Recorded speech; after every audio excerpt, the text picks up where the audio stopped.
Groups, Mrs. Geraldine Adams, Deputy Group Executive Chairperson, UCC Group of Companies, Professor Colin Giles, CD, PhD President of UCC, Professor Bernadette Warner, PhD, Deputy President of UCC, Dr. Yvonne Dawkins, Associate Vice President for Student Affairs and Academic Administration, UCC, Nicole Brown, VP, EIM, NCB, Mr. Denario Brown, Vice President, Strategy and Innovation, NCB Capital Markets Limited, who's going to be our main speaker, Ms. Novandra Allen, Manager Analytics, COE Domain, National Commercial Bank, Jamaica Limited, panelist, Dr. Anisha Blake, Data Scientist and Manager, Citizen Security Secretariat, Ministry of National Security,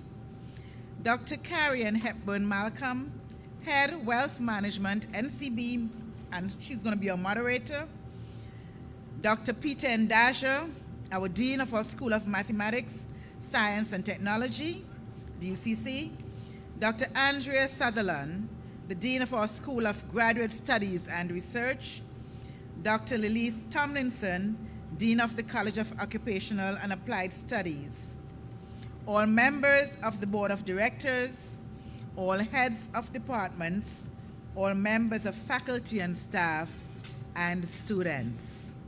We welcome you to the Rickert Allen Memorial Lecture. At this point, I invite Dr. Lilith Tomlinson, Dean of the College of Occupational and Applied Studies, to do our opening prayer.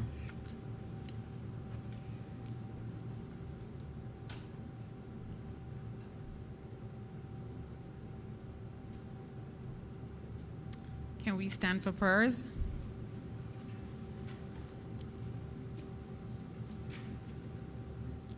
Our Father, which art in heaven, hallowed be thy name. Lord, as we're here gathered this afternoon, Lord, for this fifth lecture series, Lord, in honor of Mr. Rickert Allen, we want to say thank you, Lord. Father, we recognize that all good gifts around us are sent from heaven above. And we want to be appreciative this afternoon, Lord, for this partnership between ourselves and the National Commercial Bank. Father, we are grateful. It was in your word in Habakkuk 4, verse 6 that tells us that my people suffer because of a lack of knowledge. And so, Lord, we thank you for this partnership, Lord, that continues to enlighten persons both here in the diaspora and beyond, oh God. We pray, God, that this partnership will continue to grow from strength to strength, and that we will embark on new innovations and discover new ideas together. We thank you, Lord, for the success of both institutions as we continue to trust you, Lord, because we are confident, Lord, of this one thing, that he that hath begun a good thing is able to see it unto the end. And so, Lord, we pray, God, that while we're here, that this partnership will continue to grow and bear good fruits. We give you thanks for all the leaders of these institutions, and we thank you, Lord, for this another excellent year, Lord, as we celebrate this partnership. Thank you. You may be seated.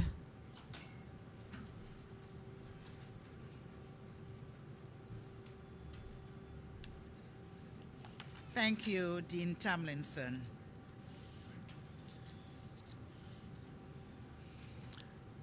I am Dr. Sheila Paul, AVP for Academic Affairs, and I forgot to introduce myself earlier. I am delighted at this point to welcome Professor Bernadette Warner, our Deputy President of UCC, who will officially open this evening's discussion. But first, a bit about her before she joins us on stage. Professor Bernadette Warner is the Deputy President of the University of the Commonwealth Caribbean, bringing over 30 years of experience in academia and higher education leadership. She holds a doctorate in strategic management from UE and has served in senior roles at institutions in the Caribbean, the UK, and the UAE, including BPP University, Cardiff Metropolitan University, American University in the Emirates, and Al Fala University. Her career spans teaching, research, academic leadership, and international consultancy with a focus on strategic management and senior executive development. Widely respected for her global impact on business education, she remains a dedicated advocate for academic excellence and institutional growth. Please help me welcome Professor Bernadette Warner.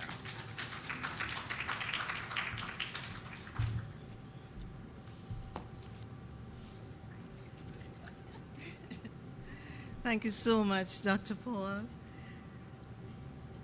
Let me first say and acknowledge Dr. Winston Adams, our founder and group executive chairman of the UCC and Spectrum groups, Mrs. Geraldine Adams, deputy group executive chairperson of the UCC and Spectrum groups, Professor Colin Giles, our president, Dr. Yvonne Dawkins, Associate Vice President for Student Affairs and Academic Administration, Mr. Denario Brown, Vice President, Strategy and Innovation, NCB Capital Markets Limited, and our keynote speaker today, Dr. Sheila Paul, Associate Vice President for Academic Affairs, Dr. Karian Hepburn Malcolm, Head Wealth Management, NCB, and will be the moderator of this evening's discussion. Ms. Novandra Allen, Manager Analytics, Domain National Commercial Bank Jamaica Limited, a member of the panel. Dr. Peter Ndaja, the Dean of the School of Mathematics, Science and Technology at UCC, and also a panel member today. Dr. Ranisha Blake, Data Scientist and Manager, Ministry of National Security, and a panelist today. Dr. Lily Tomlinson, Dean of the College of Occupational and Applied Sciences or Studies at UCC. Dr. Andrea Sutherland, our Dean, College of Graduate Studies and Research. All of our esteemed NCB representatives. All members of the UCC Board of Directors, heads of departments, faculty, staff, and students, other distinguished and specially invited guests, friends, visitors, all. Good evening, everyone. Good evening, everyone. Okay, wonderful. So I am honored, deeply honored, to deliver welcome and opening remarks at today's event, the 2025 NCB UCC Rickert Allen Memorial Lecture. This promises to be an exceptional and inspiring event, and I'm truly excited to see so many engaged minds gathered here in the lecture theater, as well as online, representing diverse industry professionals, academics, government officials, students, business community, and other private sector stakeholders, and those with just an interest in the financial sector of our nation and the role of AI in shaping it. So first, let me extend a very warm welcome to you on behalf of the University of the Commonwealth Caribbean. Your presence here and online signals a shared commitment to development in higher education, as well as the growth, innovation, and shaping of a vibrant, inclusive future of Jamaica's financial sector.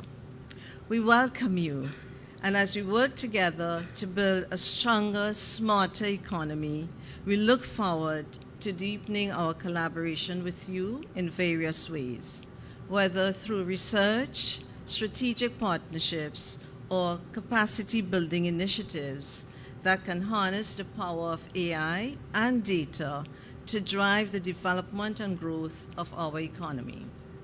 This lecture series, now in its 5th year, was established to honor the legacy of the late Dr. Rickert Allen, former chairman of the UCC Board of Directors, and a distinguished financial executive and senior general manager at NCB. Many may recall that through his visionary leadership, Dr. Allen made a profound and lasting impact, mainly in the fields of finance and innovation, areas that remain critical to Jamaica's progress and national development. Thus, UCC is excited to continue partnering with the National Commercial Bank in the staging of this year's event. I note that we cherish this enduring relationship with NCB, which is founded on mutual values of education, innovation, and national development. And together, we have established a platform that pays tribute to Dr. Allen's legacy. And so today, we not only honor his legacy, but we continue to build on this legacy by continuing to explore emerging challenges, promote knowledge sharing, and encourage innovation. We continue to prepare future leaders to thrive in the changing financial and technological environment by promoting these kinds of discourse that bring people together around other significant topics and ideas on finance, economics, and other relevant issues. I'm also delighted to inform you of the Dr. Rickert Allen Memorial Scholarship, which supports one Jamaican student annually to pursue the Bachelor of Science, Innovation and Entrepreneurship, or the Bachelor of Science in Networking with Cybersecurity program at the UCC. This scholarship is valued at $600,000 annually. It is anticipated that an announcement on the 2025 recipient will be made at the appropriate time. So I believe, ladies and gentlemen, that we gather at a pivotal time in history. It's a time many refer to as the fourth industrial revolution and AI.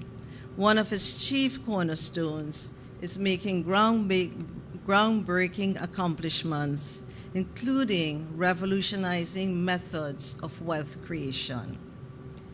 With its heavy reliance on data, the financial sector stands to reap significant benefits from AI's potential to analyze this extensive data at remarkable speeds, delivering insights that would normally take us years to uncover.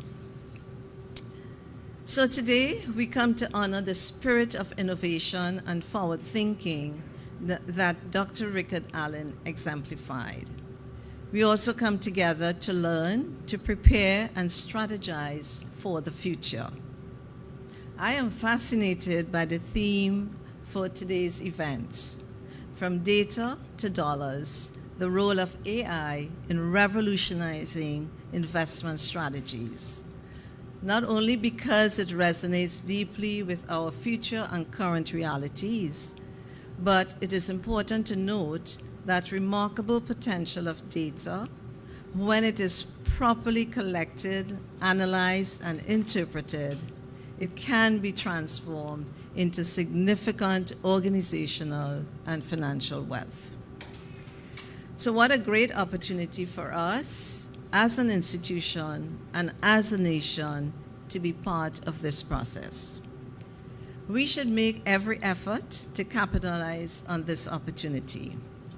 As stated in the World Economic Forum publication, investment companies embracing AI with a commitment to responsible governance stand to unlock unparalleled opportunities for value creation. This article also states, employing artificial intelligence across the investment lifecycle can transform how firms make, manage, and optimize investments. So with this knowledge, ladies and gentlemen, we should be actively seeking to build our capacity in AI, invest in the necessary digital infrastructure, as well as establish partnerships that will allow us to utilize data as a valuable economic asset. Based on all I have said and what I anticipate, I am confident that the discussions that will be generated around today's theme will be timely, fitting, and essential, particularly following UCC's recent international recognition at the 2025 Annual Investment Meeting Future Cities Award in Abu Dhabi, where we, UCC, received the Smart Infrastructure Award for our transformative EcoVista Jamaica project. Yes. Thank you. So as a university committed to innovation and leadership, we take pride in participating in conversations about the critical role of technology, especially artificial intelligence, in our industries. Today, our conversations will explore how AI is reshaping our industries, particularly in its increasing relevance to investment strategies and decision-making processes. Our panelists will pose other critical questions, such as how data can be transformed into valuable, actionable financial insights, how human intuition and AI can work together to facilitate smarter, more effective financial decisions, and more critically, how this dynamic intersection of technology, expertise, and insight can promote sustainable investment growth in Jamaica and throughout the Caribbean. But these are the conversations that I will leave to the panel, and we look forward to the discussions that they will be engaged in later on. So at this point, I would like to extend my gratitude to all who made this event possible, particularly the dedicated planning teams from both NCB and UCC. These and others have played an important role in ensuring the success of this event, and their efforts to host this memorial lecture are commendable. Ladies and gentlemen, in closing, I am excited to hear the conversations that will unfold. I am also hopeful that each of us will leave here not only informed, but also inspired and empowered with a better understanding of how businesses, investors, and organizations can leverage AI-driven data that can basically turn information into income. I am confident that this lecture will be a thought-provoking exploration of the opportunities and challenges that AI presents, particularly transforming the financial services industry, especially in the areas of investment decision-making and risk management. May it challenge us, enlighten us, and honor Dr. Allen's legacy in the very best way. Once again, thank you so much for being here and for being online. Let's make this memorial lecture a memorable one. Thank you so much.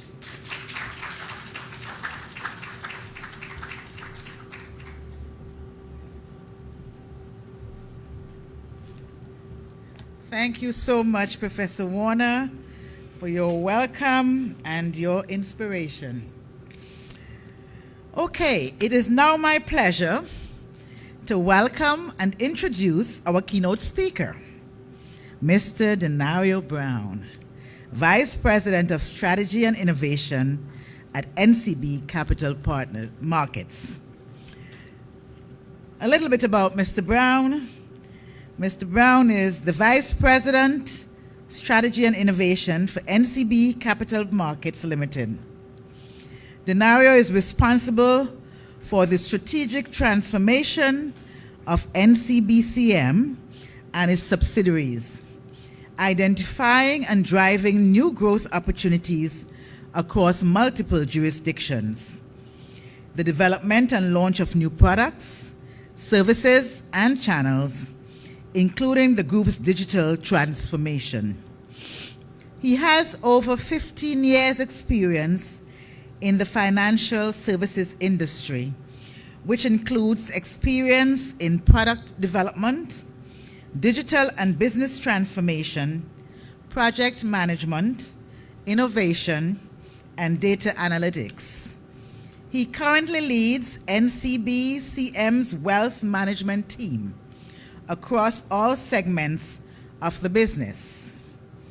Mr. Brown brings a wealth of experience at the intersection of finance, data, and technology, and will set the stage for tonight's important conversation.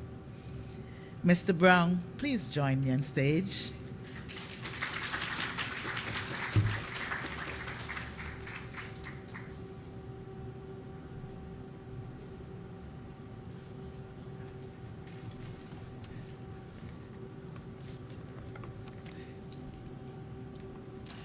Good evening, ladies and gentlemen. Dr. Winston Adams, Group Executive Chairman, UCC. Mrs. Geraldine Adams, Deputy Group Executive Chairman, UCC. Professor Colin Giles, President, UCC. Professor Bernadette Warner, Deputy President, UCC. Dr. Yvonne Dawkins, Associate VP for Student Affairs and Academic Administration, UCC. Ms. Nicole Brown, VP, Enterprise Information Management, NCB. Ms. Novandra Allen, Manager Analytics, COE Domain, NCB. Dr. Renisha Blake, Data Scientist and Manager, Citizen Security Secretariat, Ministry of National Security. Dr. Carrie-Ann Hepburn Malcolm, Head of Wealth Management, NCB. Dr. Sheila Paul, Associate Vice President of Academic Affairs, UCC. Dr. Peter Endaja, that's correct? Endaja, that's better. School of Mathematics, Science and Technology, UCC. Dr. Andrea Sutherland, Dean, School of Graduate Studies and Research. Dr. Lilith Tomlinson, Dean of the College of Occupational and Applied Studies. All members of the Board of Directors, all heads of departments, all members of faculty and staff, students, other specially invited and distinguished guests, good evening.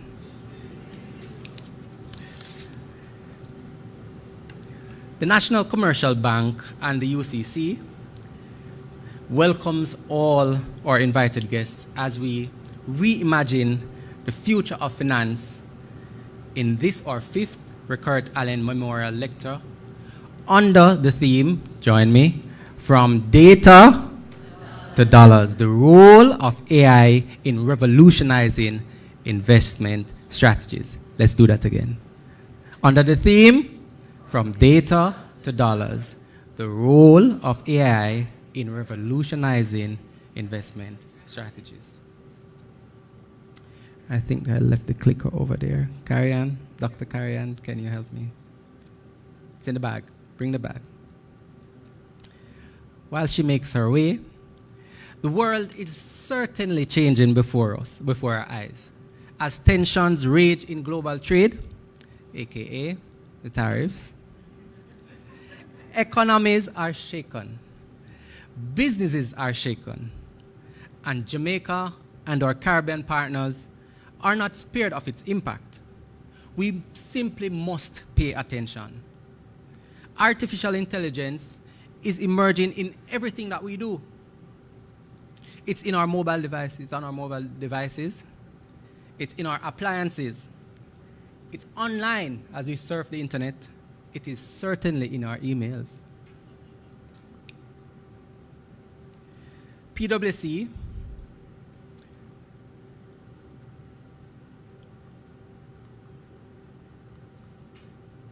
there we go.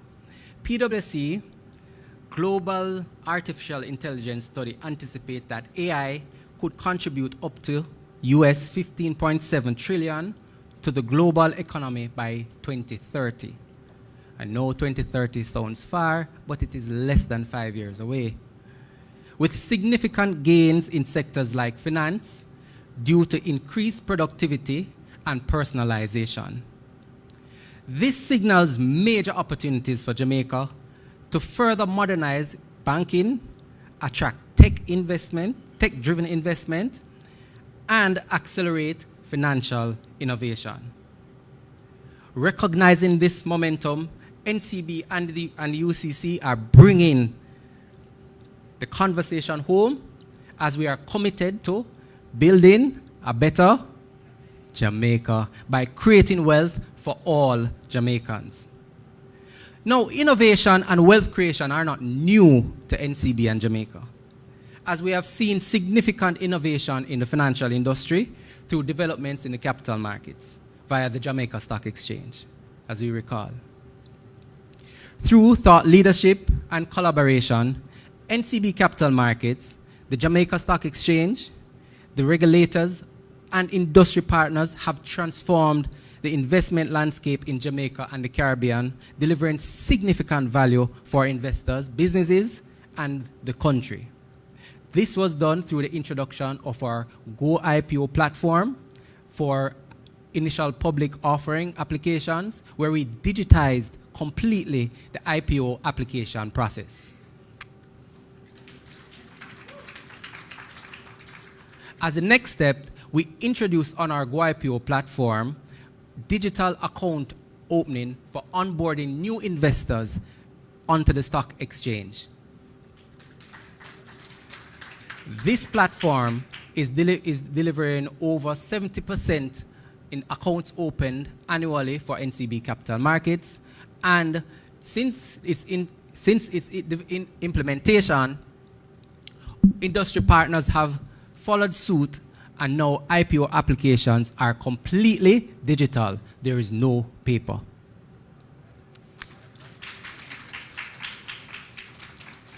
Key drivers behind the successful performance of the stock market over the last decade include, among other things, investor education and financial inclusion. Financial inclusion, according to the World Bank, means that individuals and businesses have access to and use affordable financial products and services that meet their financial needs, which are delivered in a responsible and sustainable way. Artificial intelligence provides another innovative opportunity to evolve the way we do business in Jamaica and deliver significant value to more Jamaicans. I dare say artificial intelligence is the next big development in the securities industry in Jamaica. Our objectives today are to understand how data can be translated to dollars. Let me see who is interested in that. Everybody, two hands. All right?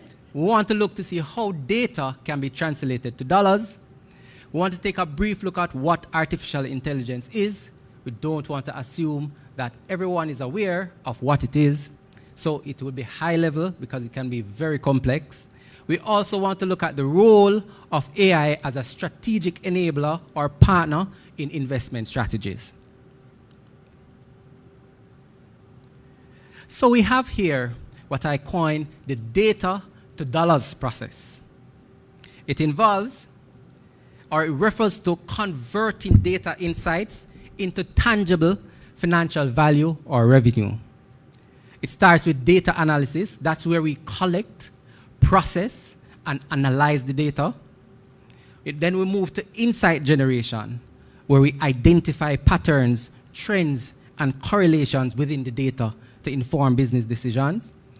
This is then translated to actionable recommendations, which then leads to the financial impact, which is where the dollars are delivered in the form of increased revenues, reduced costs, or improved profitability. Applications of the data to dollars process include: 1, business intelligence. Businesses use data analytics to inform strategic business decisions. Market optimization, 2, where we analyze customer data to optimize marketing campaigns and improve the return on investments. 3, investment decisions, where we use data insights to inform investment decisions and drive financial returns. And operational efficiency, where we analyze operational data to identify areas for improvement and reduce costs. Now, NCB has applied the data to dollars process internally for decades. It's not new. We have our VP EIM here. She led the charge over the years, and now we are seeing the benefits. Over the past 4 years, NCB employed data to understand clients and delivered over 18 billion in digital loan sales annually over the past 4 years. This represents over 200,000 sales annually to clients. This was accomplished by understanding the client behavior, by looking at spending patterns, to anticipate their needs, select the best product on the best channel at the right time. These sales represent 56% of total consumer unsecured loan sales over the past 4 years. This represents the power of data, converting data to dollars to increase sales in our businesses. Leveraging data analytics and insights, organizations can unlock financial value and drive business growth. But what does this have to do with artificial intelligence? Let's first look at what is artificial intelligence. So artificial intelligence is defined, according to IBM, as technology that enables computers and machines to simulate human learning, comprehension, problem solving, decision making, creativity, and autonomy. AI applications or devices can see, identify objects, understand and respond to human language, and learn new information and experience. Now, AI is not new.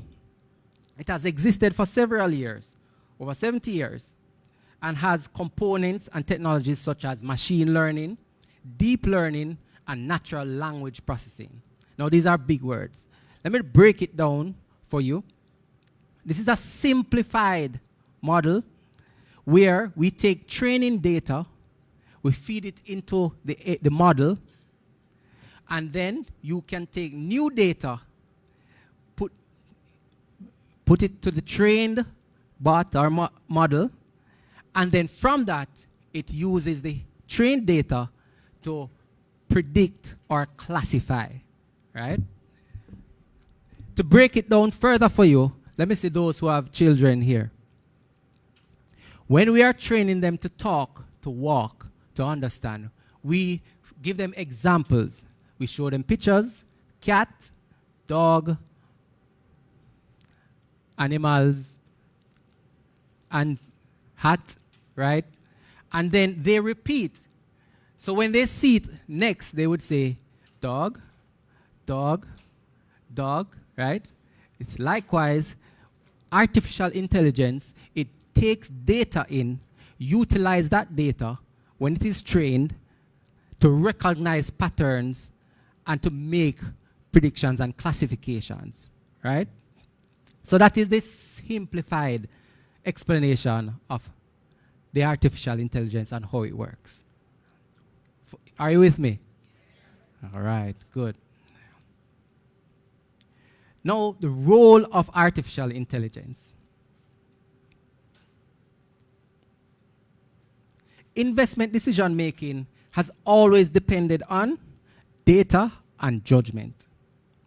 The real power in AI's ability is to process data at scale, thereby executing the data to dollars process in significantly reduced time. According to the World Economic Forum 2025, advanced analytics can flag emerging industries and undervalued assets long before the traditional methods and competitors even take notice. Back to the children. AI can study and recognize patterns that you aren't even aware of. My young son, I hear him using language that I'm asking him, where did you get that from?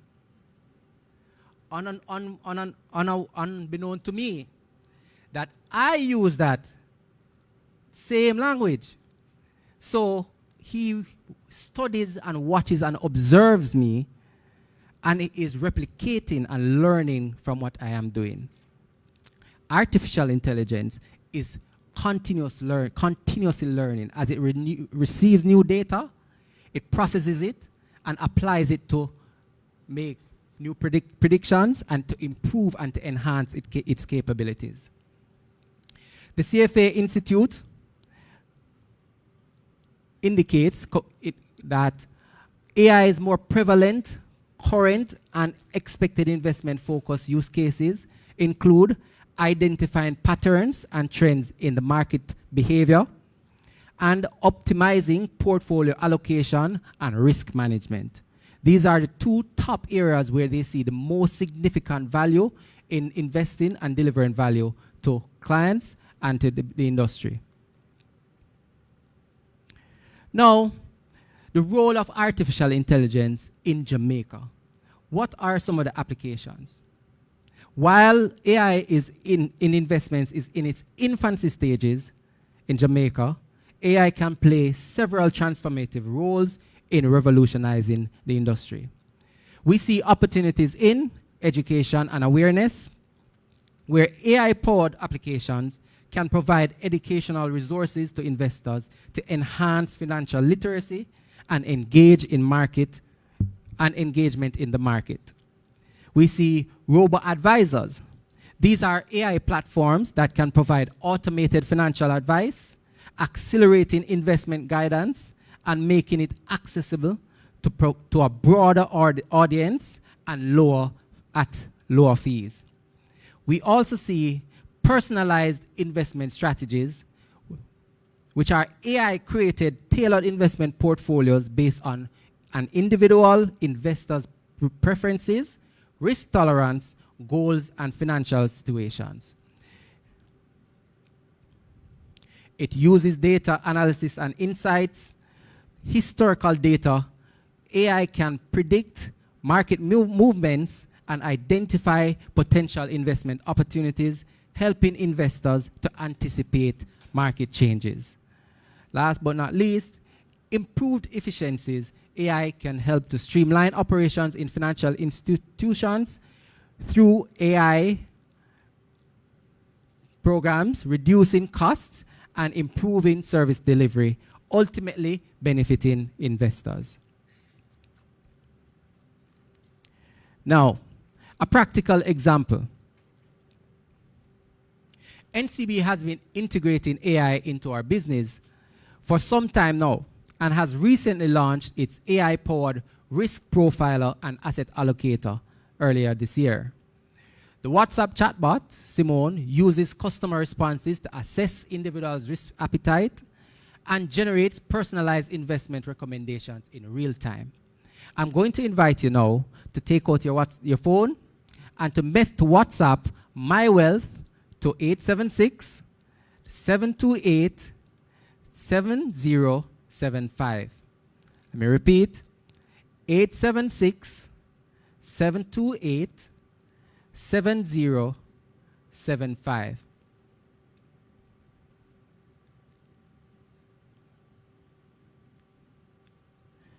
It takes less than 5 minutes to complete 6 questions, and in real time will generate your risk profile and provide an asset allocation. Now, Anna, I believe we have three tokens for the first person who will complete. You finished already? Wow. So it's less than 1 minute to complete the risk profile questionnaire, right? To generate your investment risk profile and receive your asset allocation. This information will be fed into our databases where we will utilize it to determine personalized investment recommendations and to provide you with insights that will enable you to create wealth. So we have one. Raise your hand again. Let me see you. All right, we have two more waiting.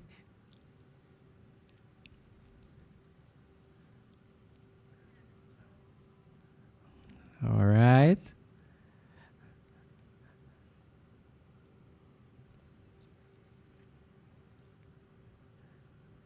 You know, I probably should allow you the time to think of the questions, right? Right.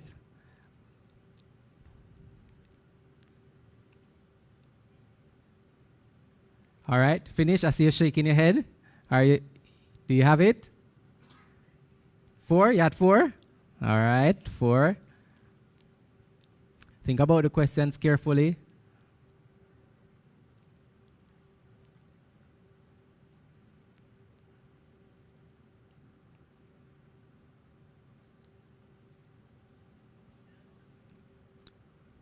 Five. I see a lot of shake heads. All right, we have one here, another one there. All right, that makes it 3 for 3 tokens. So my lady in red and this gentleman here, black, and my lady up there in brown. All right, so you have had now a first-hand experience, yes, in its infancy stages, because we are just getting started, right? We're just getting started. Infancy stages where now you have at your fingertips where you can determine your risk profile, and understanding your risk profile will help you understand how much risk you are willing to take, right? And from that, we generate your asset allocation where now we will provide tailored investment recommendations to you to grow your wealth. It is a journey that we are on to go to wealth creation, and this is your first step, and we welcome you to the NCB family by completing our risk profiler, right? And look forward to your email. You should get an email with the finalized investment portfolio recommendation. The 3 persons who hold up your hand. 1, 2, 3. All right. Thank you for participating. This was a practical example. We have much more to come, right? We cannot release all the secrets at this time. In summary, we see that data can be translated to dollars, thereby creating value for investors, individuals, businesses, and the country on a whole. While in its infancy stages, AI integration in investments has begun and is expected to become more prevalent, creating value for Jamaicans and promoting financial inclusion through investor awareness and other tools. Artificial intelligence is technology matching intelligence and characteristics of human subjects. And we see AI as a strategic enabler or partner that will transform data to dollars and how investors adjust investment strategies to add and preserve their investment portfolios. Unfortunately, that is all for now, right? We leave the rest of the discussion to the panelists, my esteemed panelists. Thank you. My name is Denaria Brown, and it was a pleasure speaking with you this afternoon.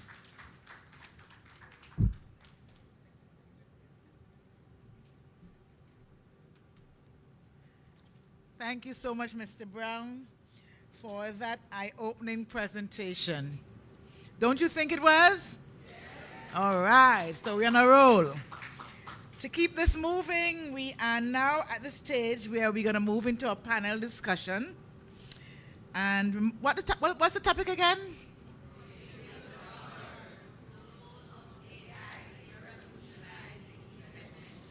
Okay. Okay then, great. So let me introduce the panelists and invite them to the stage as their profiles are read. First, we have Dr. Peter Ndaja, received a PhD in Information Science and Engineering from Niigata University, Japan in 2011. He is currently the Dean, School of Mathematics, Science and Technology at the University of the Commonwealth Caribbean, Kingston, Jamaica. Dr. Ndaja has worked extensively in areas of mathematics, physics, and computer science, and has wide academic and industrial experience. He is also the recipient of several international scholarships during his studies. These include scholarships from the International Center for Theoretical Physics and the, let me see if I can say this, Mambukagukashu Japanese Government Scholarship, Monkasho.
Have Dr. Renisha Blake, who is a Fulbright alumna and lead data manager scientist at the Citizen Security Secretariat, Ministry of National Security.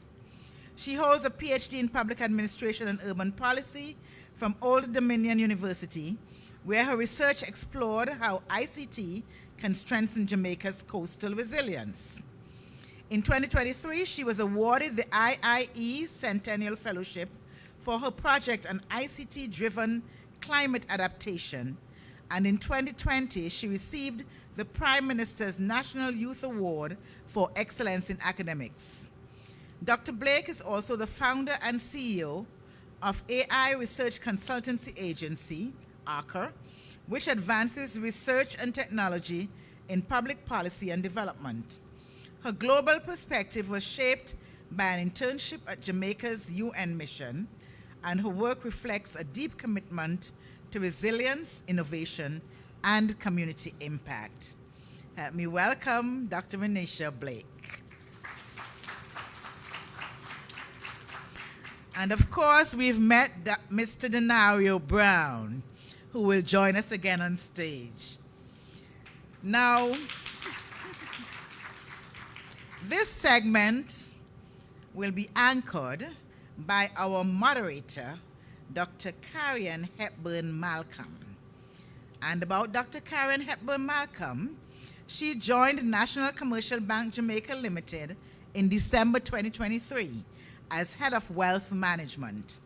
She leads the development and sale of investment and insurance products with a focus on high net worth and ultra-high net worth clients and overseas private banking. With over 20 years of experience in financial services, Dr. Hepburn Malcolm previously served as Managing Director of Guardian Media Limited and held senior roles at Scotiabank, Scotia Investments, and the Trinidad and Tobago Unit Trust Corporation. She holds a doctorate in management from the University of Phoenix, an MBA and a BSc from the University of the West Indies. Dr. Hepburn Malcolm is also a member of the International Women's Forum. Please welcome Dr. Hepburn Malcolm, who will take us through the next phase of this discussion. AI, from data to dollars. What's it? The role of AI in revolutionizing investment strategy. Okay, good evening, everyone. So it's been a really insightful evening so far. We had Denario Brown, we call him our resident brainiac at NCB, who delivered, I think, a very practical presentation on how data is transformed into dollars. And now we have a panel of experts who will give us several perspectives to contemplate. So I want to start by asking each of the panelists to describe how AI is impacting their respective field and its connection to investment or decision making. So let me start with Dr. Anisha. Okay, thank you. So microphone, okay.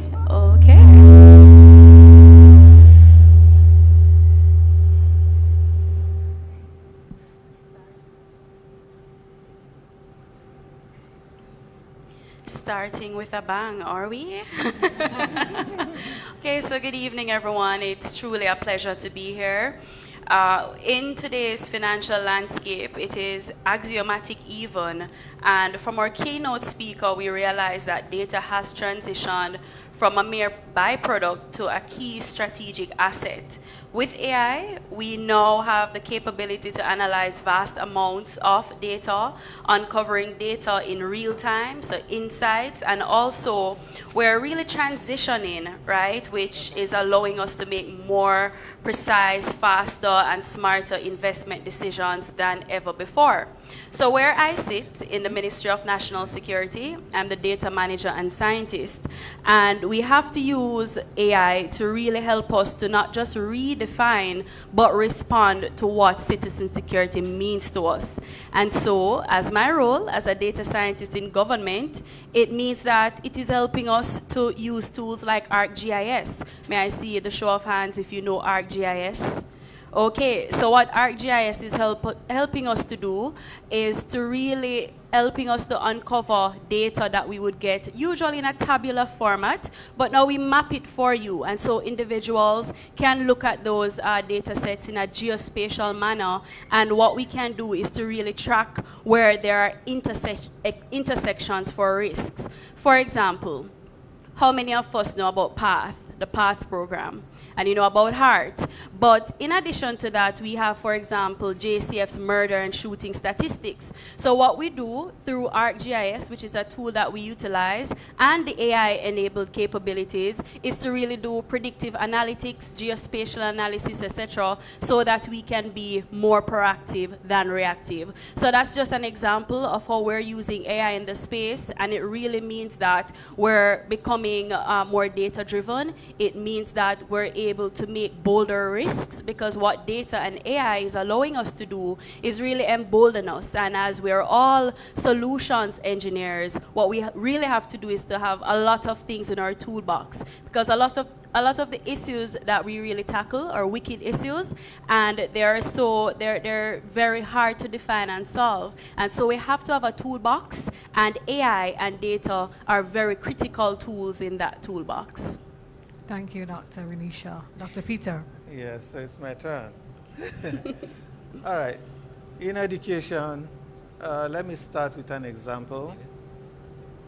Here at UCC, before COVID, a lot of students like to come for face-to-face classes.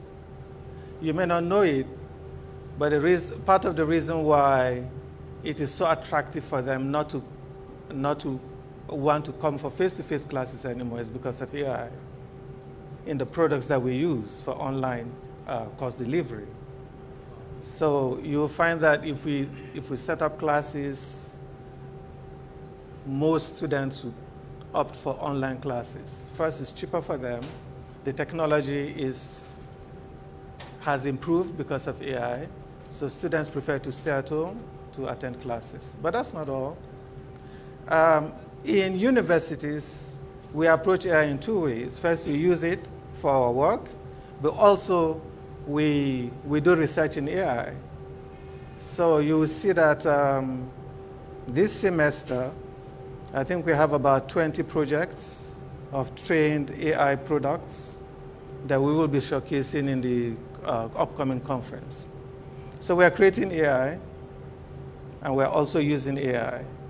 You want to personalize your learning, you can use AI.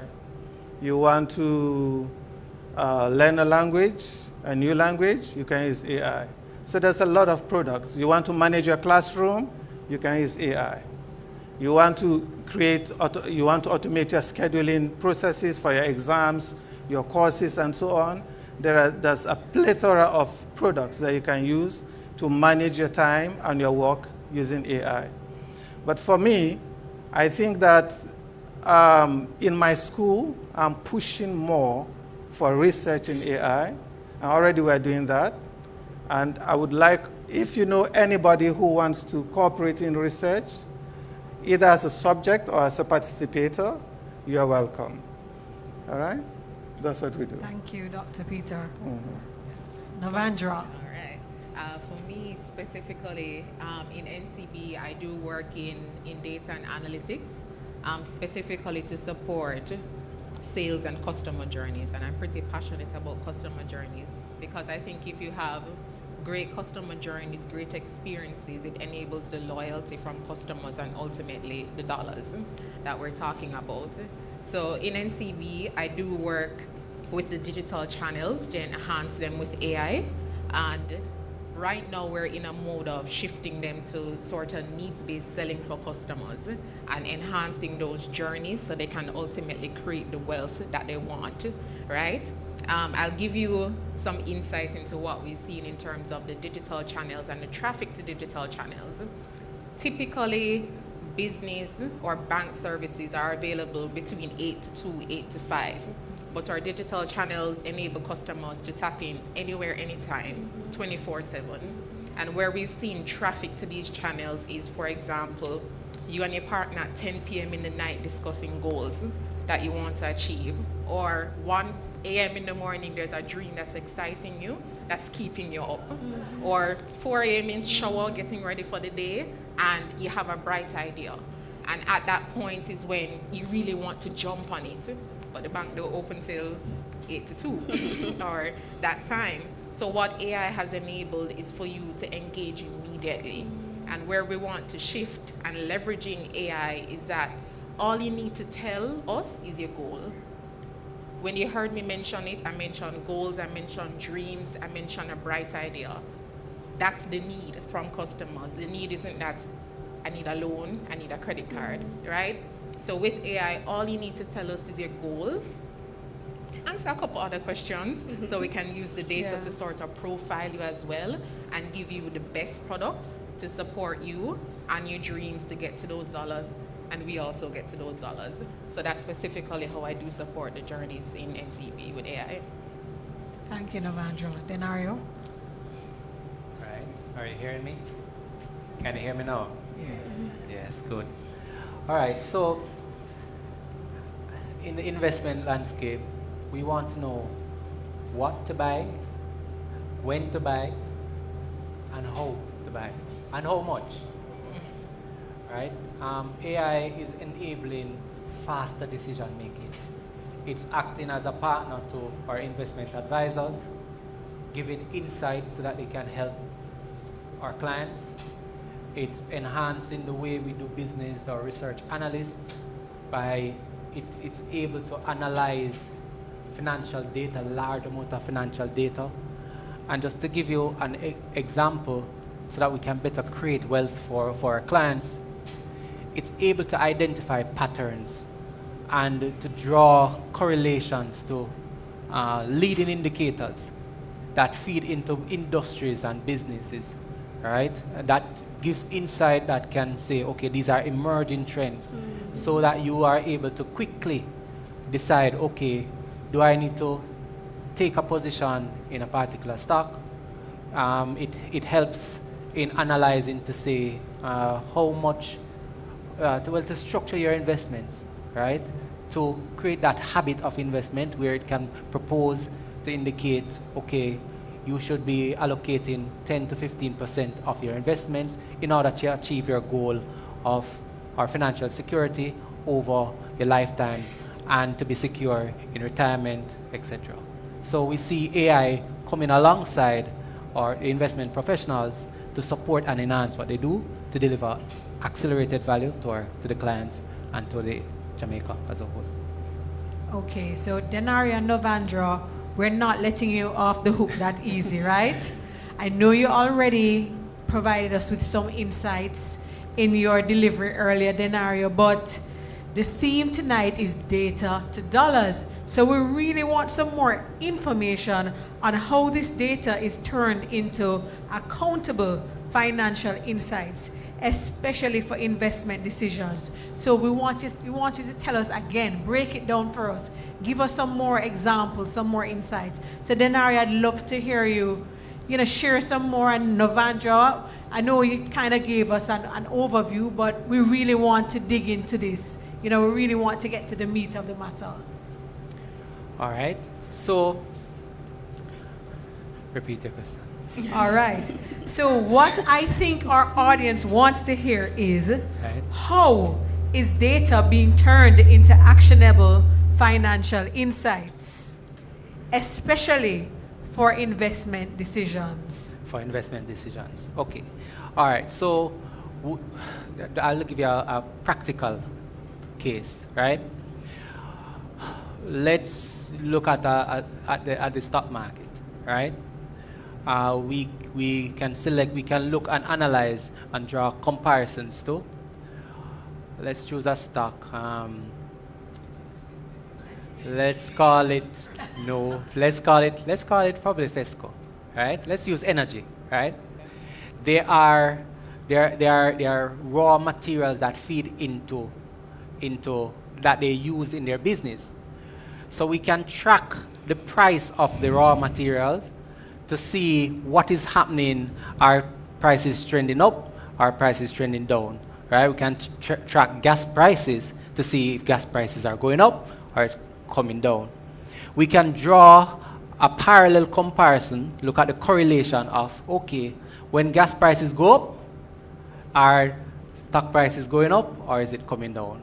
We can also draw a comparison to the performance of the company to see, okay, when gas prices go up, does the performance go up or does it come down? And that can help to drive. It's not as simple. I mean, the research analysts will look at the fundamentals, etc. But it can draw to say, okay, this is a stock that you may want to consider because we are seeing this indication that based on the trend, the historical trend, we are seeing that as gas prices go up, the financial performance is likely to go up. So it may be a good time to buy. Or this is a good investment over a long period. Right? So that's a way that it can be used, where you look at the historical data, we draw the comparisons and the correlations across the performance of the company as well as the leading indicators to help make recommendations that you can consult with your financial advisor to see if this is a suitable investment for you. Okay, thank you. Novandra. I'll probably give two examples. Typically when we think data, we think that maybe transaction prices, as Denario mentioned. Better? Much better? Okay, got it. Typically when we think data, we think maybe transactions, maybe prices, maybe measurements, but some sources which we would probably call alternative data sources that we don't think about is social media. You being on social media generates mass amount of data, right? Satellite imagery does generate data. And a use for social media and pairing it with AI is that you can get ahead of probably the buzz in a company reflecting in its stock prices. So there can be conversations, chatter, interest in a particular business product in just social media before it even hits the stock price, and you can get ahead of that buzz, sort of like information there that you're benefiting from, and AI can detect that quickly for you. Satellite imagery, let's go with the same FESCO example, and leveraging that data that maybe traffic is longer at FESCO. A lot more people is going to that gas station. Hey, something is happening with that company. Something is about to come, and I can jump on that. So AI can support with that. Denari shared earlier robot advisory. Just treating it as a personal advisor, a best friend that's in your pocket that can know you in terms of who you are. Goals is also a data point of view as an individual, and it using your profile and matching on others who have been successful and giving you insights into the things that work for them and that can also work for you to build wealth. So those are 2 examples. Okay, thank you very much, Navandra. Okay, so this question I'm more pointing towards Dr. Peter and Dr. Renisha. What ethical concerns arise when using AI in high-stake decisions like investing, national security, or even public safety? Should I start? I start? Oh. Well, AI is a powerful tool, or can be a powerful tool. And as much as it can do a lot of good, it can do a lot of harm as well. Remember that when we talk about AI, we actually, in any particular situation, there's a model that has been trained. Now, you can train your model with malicious data, right? And it's going to carry out whatever effect you have planned for it to do. For example, as we speak, right, there are hackers using AI to try to hack into people's accounts or do some damage somewhere around the world. And usually they succeed. They do succeed. And that way people lose billions of dollars every year. It's not publicized, but it's in that scale. So the use of AI can be harmful. That's just one example. But we have examples right here in school where students use AI to do their homework. Yes, so we grapple with that every year, every semester with students. You know, they submit a work and we don't know how plagiarism. And with AI, though, it's even hard to catch the plagiarism. You know, you have to use your experience as a lecturer and say, no, this is AI. Okay? So, but on a wider scale around the world, which for me gives me sleepless nights, is lethal AI, okay?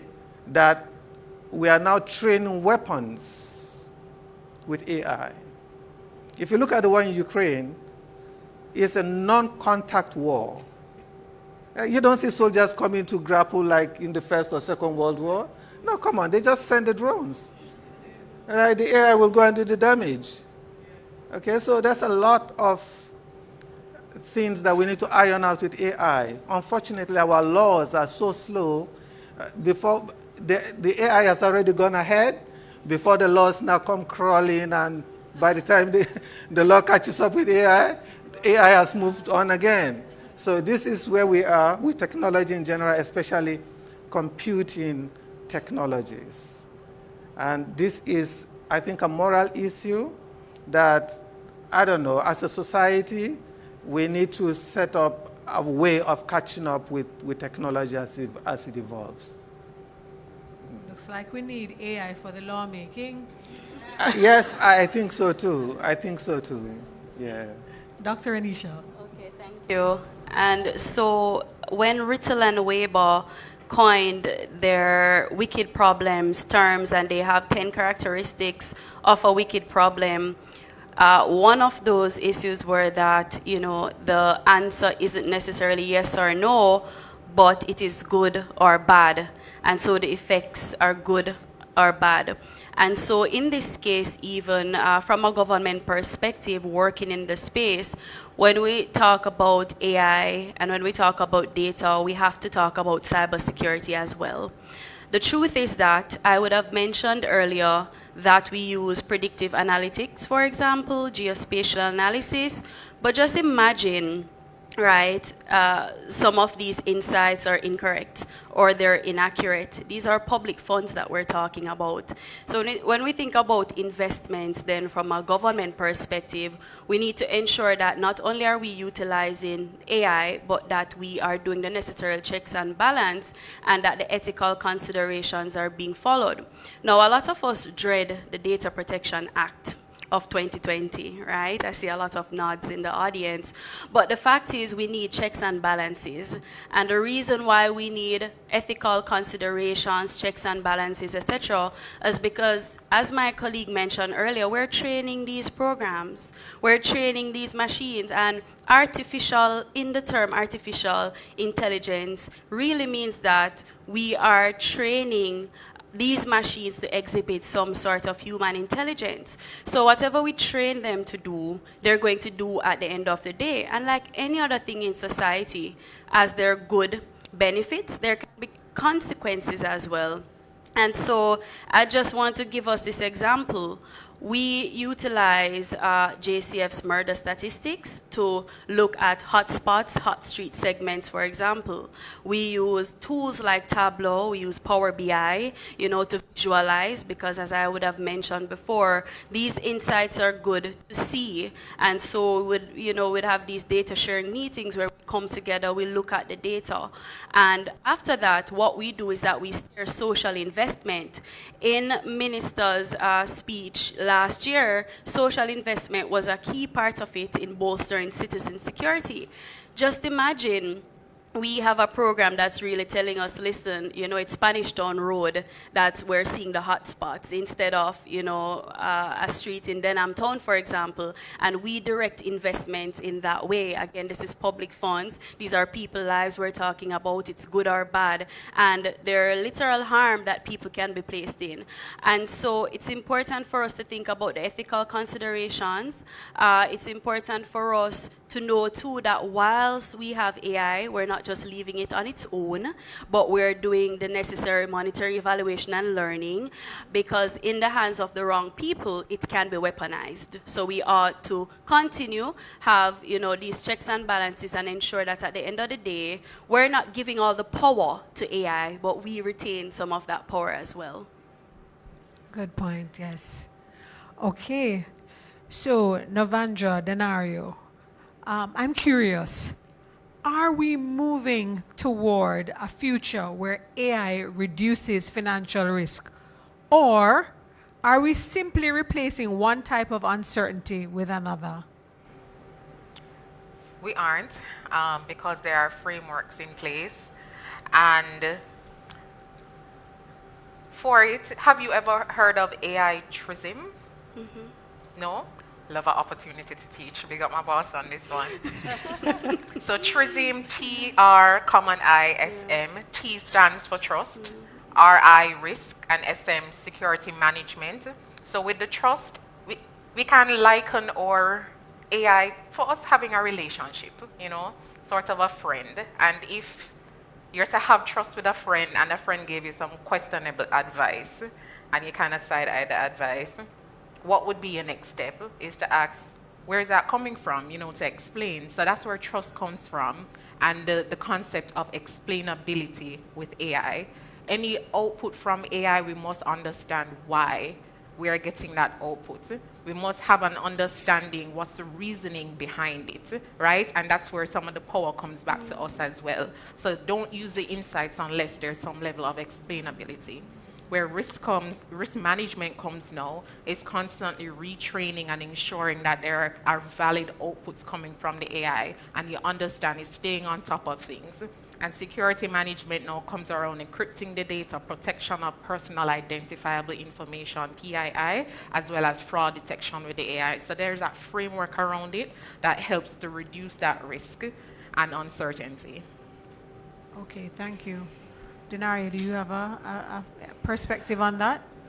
Well, it's really just in support because it does need robust risk management and governance framework so that it can operate within the parameters that it needs to, so that we can manage the risk, because risk is in everything, right? So it will introduce new risks, and it could also enhance old risks, right? So it's important that we have a robust risk management framework and a governance framework that guides how we utilize AI and how it operates. Okay, thank you.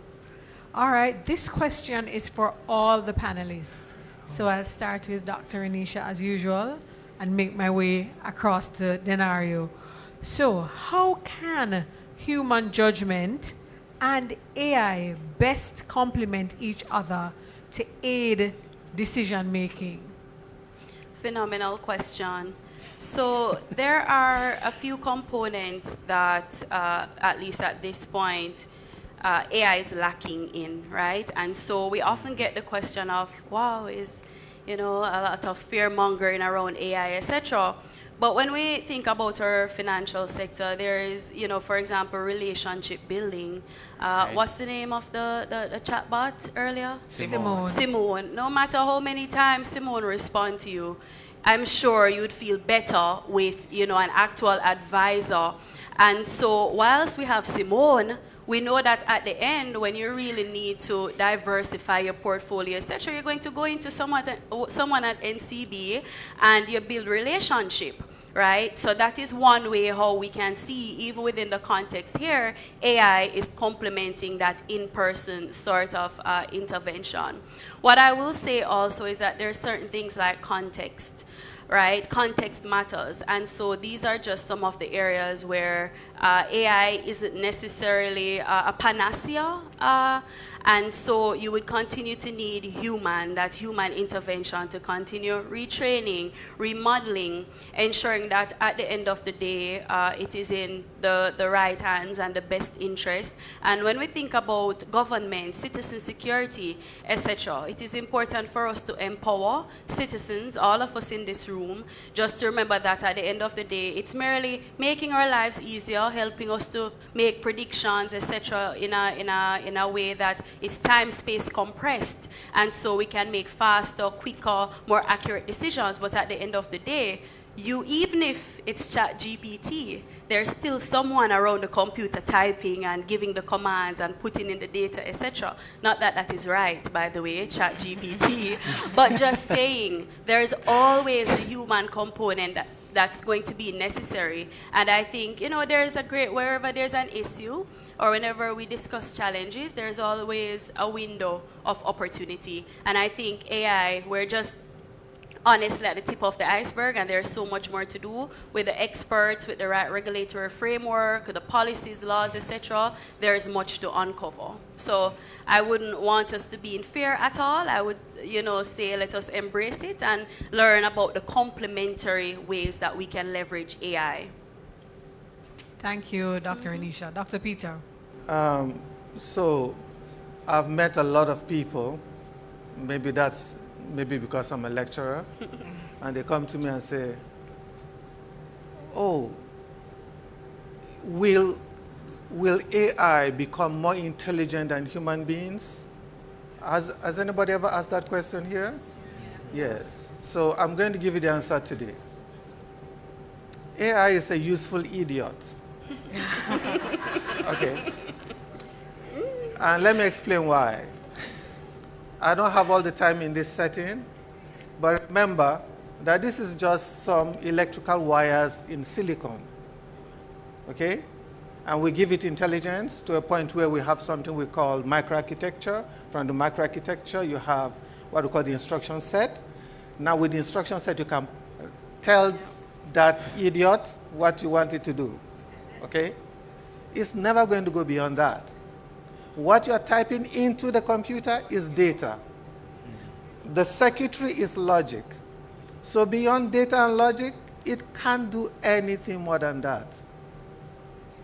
But it has advantages. It helps us do mundane tasks. Like if you have a lot of things to do, we don't have that focus and stamina as human beings to do the same thing over and over accurately over a long time, then it is useful. Okay? You want to move objects from one point to the other? It can do that for you. Okay? But it's never going to have an intelligence that is beyond human intelligence. It will be just as intelligent as we want it to be, not more. All right? So everybody relax. AI is here as a tool. It's never going to become better than you. And some have said, oh, I'm going to lose my job. No.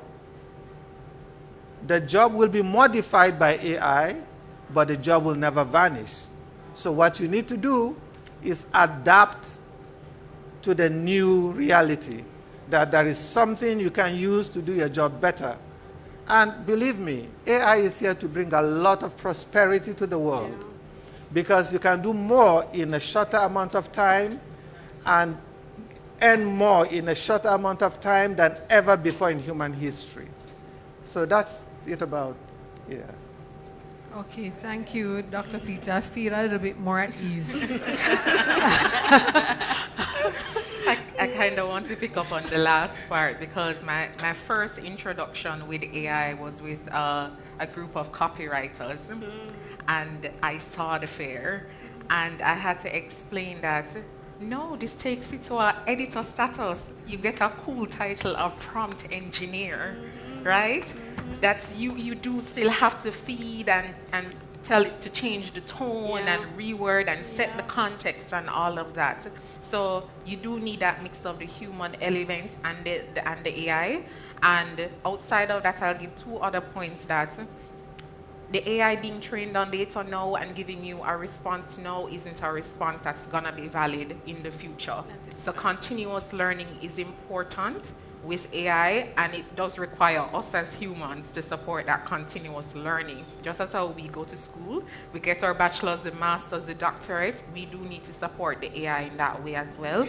And two, AI does have blind spots. Our friends have blind spots, AI has blind spots as well. And it is going to come down to us as humans to intervene and to step in where we need to question, maybe something is questionable, what is happening, and fill those blind spots. So it's really a mix of the artificial intelligence and the human expertise that is going to give you that power. Okay, Denario. Sound like they've said it all. All right.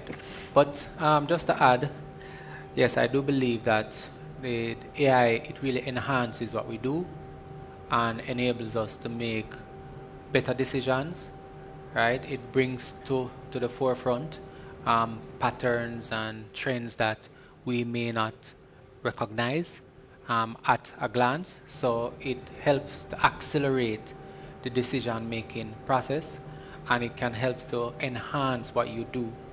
I would say, Doc said that it won't take your job. However, if the job, it is important that you continue to upskill yourself, because if the task is routine and mundane, then what would happen is that the AI can replace that, right? So you have to upskill yourself now to say, okay, how do I utilize the information to create more value-added insights and make recommendations and so forth, right? The context, as was mentioned earlier, is important because it gets information. There may be blind spots, as Nova mentioned, that where the human element now comes in to bring it all together. So. Thank you, Denario. Okay, this question, I want to start with Dr. Peter, then Dr. Anisha. So as AI continues to transform industries, like it's doing in finance, what role should universities and educators play in not just teaching technical skills, but also preparing students to use AI responsibly and ethically? I started. Oh, okay. I think that we need to modify our curricula. First of all, I remember, I can't remember now, is it like in the 90s or so, there was this push by universities to teach some form of computing as a general education course. So I'm sure most of us here who've been to universities had to take that first-year compulsory course in computer science, of some form of computing, like how to, word processing and so on. Now we have come to the age of AI. It's important for us to develop curricula that will inculcate AI into what our students are doing. Because whatever job they are going to meet outside, they will definitely will be using some form of AI. We don't know what it is going to look like yet, but we've started talking about it here at UCC, how we're going to develop like a university-wide course to teach on AI. Correct. So that's where we are. I don't know about other universities, but I know that UCC is always one step ahead. Yeah? Yeah? Come on. Yeah. Thank you, Dr. Vita. Dr. Inisha. Okay, so 3 points. I think the first one is really that we should start young. So the question really spoke to university and educators, right? So I'm going to say, when we talk about tech, children live what they learn. And so children are, nowadays, they're using their tablets. They can't even get them off the tablets, by the way. So why not use this as an opportunity then, especially in the school system. We talked about developing the curricula, to introduce AI, and not just AI, but, cybersecurity, tech from an early age. So that would be the first thing. The second thing is that, we talk a lot about civics, and there is a whole public debate about civics and reintroducing civics in schools, etc. But what we ought to do is to teach AI and the use of AI and leveraging AI and technology as a civic tool, not just as a technical one. What does this mean? It simply means that as we are teaching about technology, we ought to also teach about, again, the challenges that come with it, ensuring that we're teaching about the ethical considerations. What I'll say is that for every university, there's supposed to be a research committee that reviews all research, etc. There are forms that you need to fill out, submit, etc. We need to ensure that all these forms, all these systems are retrofitted to ensure that we're making provisions for tech. Because if we don't, it means that we're really living in the past, right? We ought to realize that AI is here, it is now, and it is the future. And so we have to ensure that everything that we're doing, we're constantly revising and revisit to ensure that those are really with the time and valid for our current days. The third point is really that we must cultivate creators, not just consumers of responsible AI. What does this mean? It simply means that, again, as we're continuing to empower, to innovate, we ought to also impress the need to utilize AI, utilize technology in a way that is ethical. So it means that if we need to revamp the courses, if it means that there needs to be additional training, if it means that we need to give real-world simulations and examples of the things that could happen as a result of AI being in the wrong hands, it means that we need to do that. But it cannot be business as usual. We like to talk about technology, and we love to utilize technology, but if it is that we're going in the place that we're utilizing data and AI for the greater good, it means too that we have to revisit our systems, the laws, the legislation, and the curricula, just to ensure that we're not just consumers, but we are responsible with it at the end of the day. Excellent. Just checking so that Nova and Denario don't feel left out. Did you want to add anything to that, or you felt they adequately covered it? Okay. Yeah. All right. So, I really want to hear from the audience now. If you have any questions. Okay. I guess. All right. I see your hand. Might come in. Okay, ma'am. Yes, of course we want to see you. Wow. That was fast. quick draw, my girl.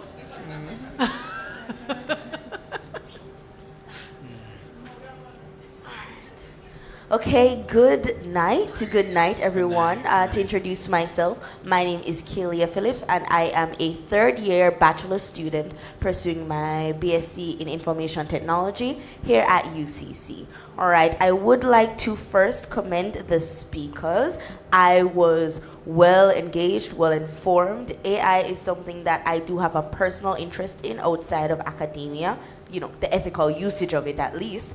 And I am always happy to hear about money, because who doesn't like money? So I believe that this was a very timely topic to speak about. So thank you to the organizers and thank you to our speakers today. Now on to my questions.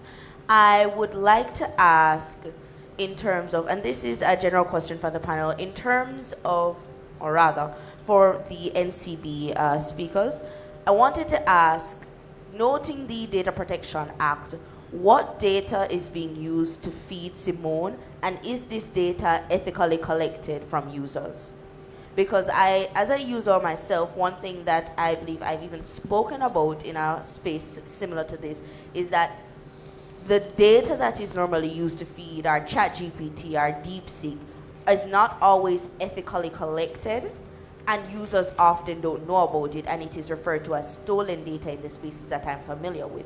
So I know that, you know, NCP is a very good corporation, a very ethical corporation, and I wanted to ask, how are you guys collecting your data? Are you ensuring that your users are aware, hey, we're using your data to feed Simone, you know, more open or no?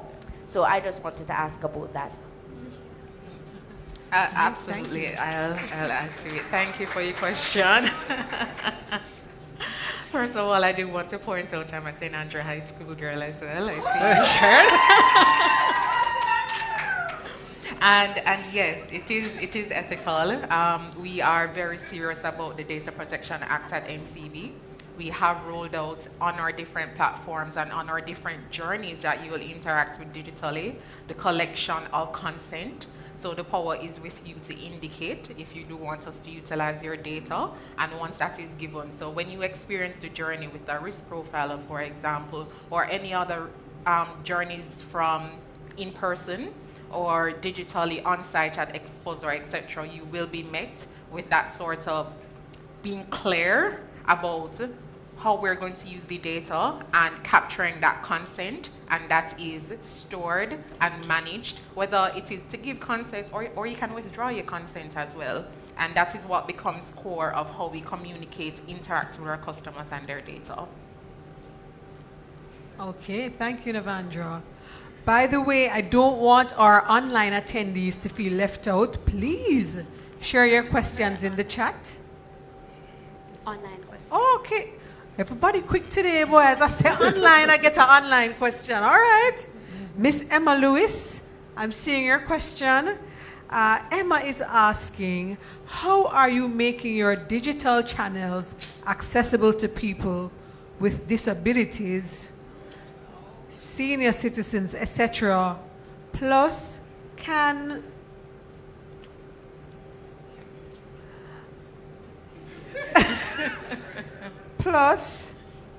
I think this is how can AI help? I'll take that one as well. Okay. So our channels are accessible to anyone. Absolutely, in where assistance is required, we will pair it with the human intervention to support disabilities and the elderly. I'll share a fact that when Denari and I just started working together, and he asked me for some stats on the people who engage with us a lot on WhatsApp. The demographic was what we probably consider an elderly demographic. You expect the 20s, the 30s, but you are getting a lot of our 40s, 50s, and over. Sorry. I'm sorry. I'm thinking More age mature, ranges in the mind, but For the more 40s mature. is the elderly? No, I'm not saying 40s is the elderly. My apologies. But the point I was trying to make is that you expect the young, the 20s, to be using WhatsApp, those have it on their phone, but we get a lot of engagement from one of the group that is trying to be pointed out in this question. So yes, our digital channels are accessible to everybody, and where there are we detect struggle, because there is struggle detection that we do have on our digital journeys, and that we find that you're probably locked in a loop or you can't get past a certain question. Those are pulled out, and we either refine the journey so it's easier for you to complete that journey, or we put some human intervention that, all right, route me to a financial advisor, a wealth advisor if it's on a wealth journey, route me to a personal financial officer, because we see that you do want the support, but the channel at the moment isn't supporting you as best as it can. We will work on it in the background, but we'll put that human intervention to get you to achieve whatever you're trying to engage us for. Thank you, Navandro. Okay. Thank you. And thank you all for a very insightful and informative session. But I have a question for NCB persons, and it really picks up on where Dr. Ndaja spoke about how the models work, that you put information in and then you tell it what you want it to do and it will do it for you. But in the world of finance, we know it's very dynamic, things change rapidly. And we also know sometimes the dangers of just relying on historical information. So how do you manage that process? All right. Okay. So, all right. So it's, remember we spoke about the training of the bot. So it's not just taking data, historical data in and of itself. That information is utilized, or research analysts or experts in the industry would assess to see if it is making appropriate recommendations, right? So we would define the rules that it would utilize, and where those rules would need to be refined. Then we have intervention measures to intervene to catch where there may be misrepresentation of the information. So generally, when we're training the bots, there's extensive training. Extensive, we put different scenarios to it to ensure that, and we even try to break it to see what it produces, to see if what it is doing is in line with what we expect.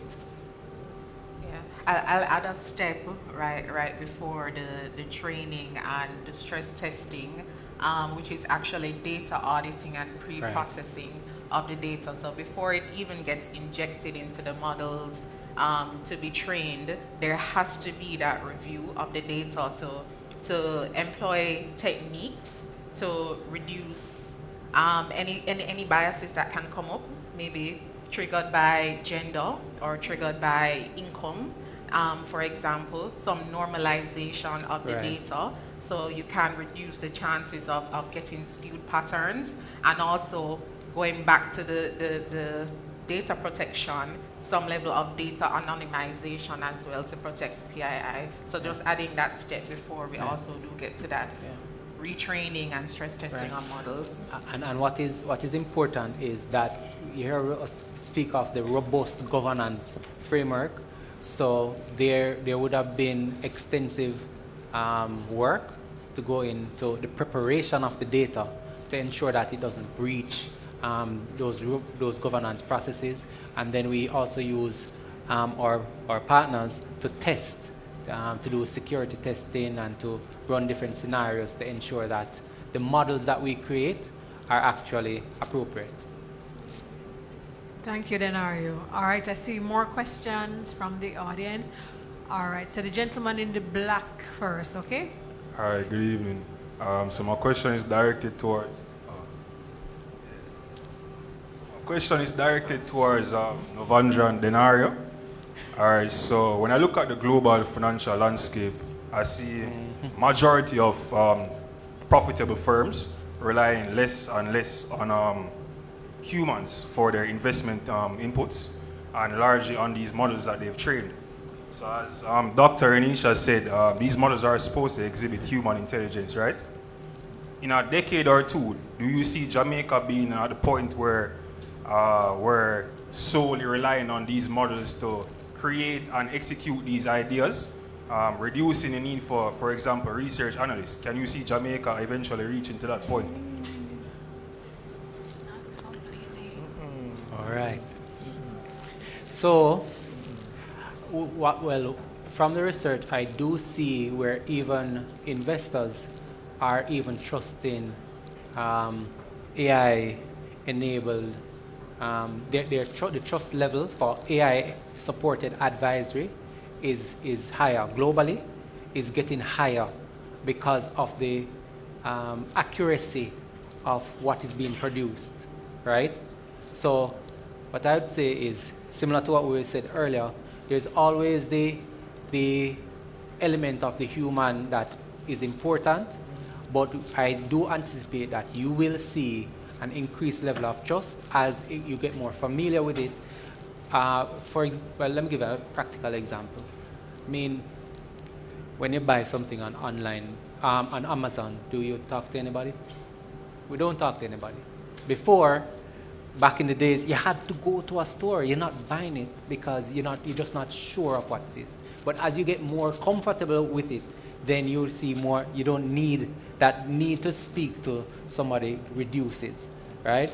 Sometimes it can be frustrating. However, I don't know, right? But I do see there will be an increased adoption for the AI predictions, right? Because the data is already showing that systematic investors globally the trust level is higher. They even trust an advisor who is supported by AI generated insights more than just a regular advisor who is supported by research analysts, because it's faster, it's quicker, and they are able to generate more value from that. So that's what the data is showing. We have some more from the floor, but I want to share a question from online as well. Yes, thank you. So this question is from Adrian Scott. Will Simone, it's one of two parts. So first part, will Simone remain within WhatsApp? And the second part is, can Simone really route us to a financial advisor within NCB based on one's financial profile? So the first question, Simone actually does not only exist in WhatsApp. Simone is on our web. So if you go to jncb.com, you do find Simone there. Simone is in the mobile app as well, offering right now mostly customer care support. So Simone does not only exist in WhatsApp for any NCB support, whether capital markets, insurance, or the bank. And two, we are working currently on being able to have Simone transfer to a wealth advisor immediately within the conversation. Yes, Simone can route you to a wealth advisor after you completed an interaction with her, because behind it there are automated systems based on the outcome of your conversation and the goal, whether it's investments or other types of products across our group. You get routed to the best person who's fit to support you in that way. But we are also working to make steps to introduce agents within the conversation that you're in. Thanks, Nova. Hi, greetings everyone. I think you somewhat touched on the question that I was about to ask. Now, my question as it relates to access. What is the response time that you're looking for a potential prospect who wants to invest? In addition to that now, on the surface level, it seems primarily to NCB customers only, your internal customers. Now, with the introduction of your WhatsApp, you're more going to external. Now, without compromising space and time, because what this platform would have done, it would have actually opened the market structure, where it consists of potential buyers and sellers without a time constraint. As the illustration you'd have put, 2 o'clock in the morning, a thought comes to your head in terms of investment. Now, my question is this. In response to time, what's your response time?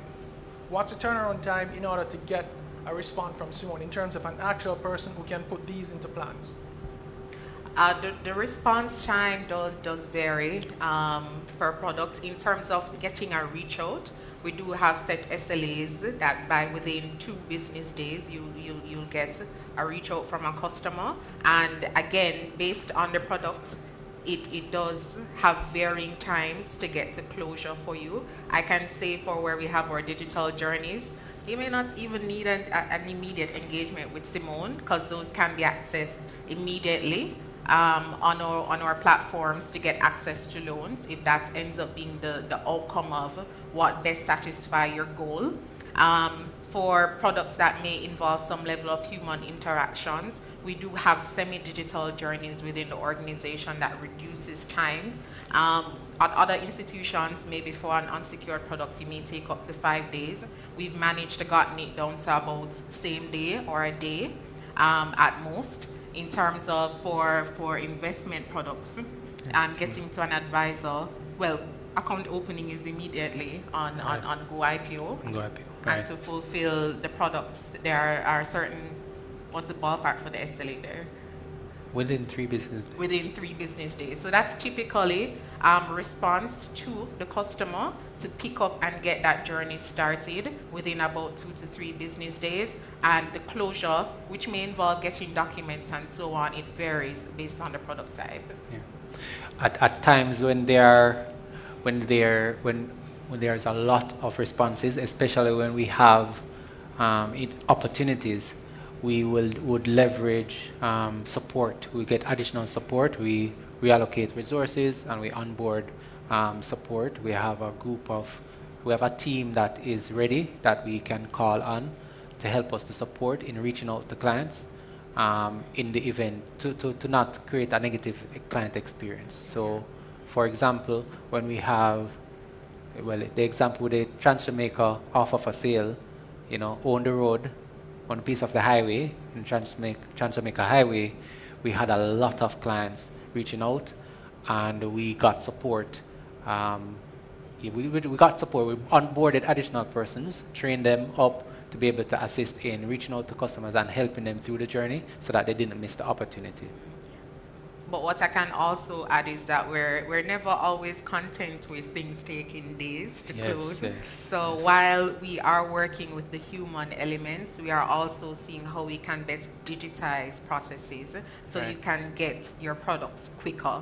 The examples are within our digital loans and credit cards, and examples are there for our unit trust products that you can invest in immediately through our apps. All right, so my follow-up question as it relates to that is this. Is there a guarantee that you'll follow? For example, I remember, I believe last year, Jamaica National was trying their investment unit, EquityLink, and they sent a WhatsApp message. I was readily interested in the product. I had made several contacts in relation to that.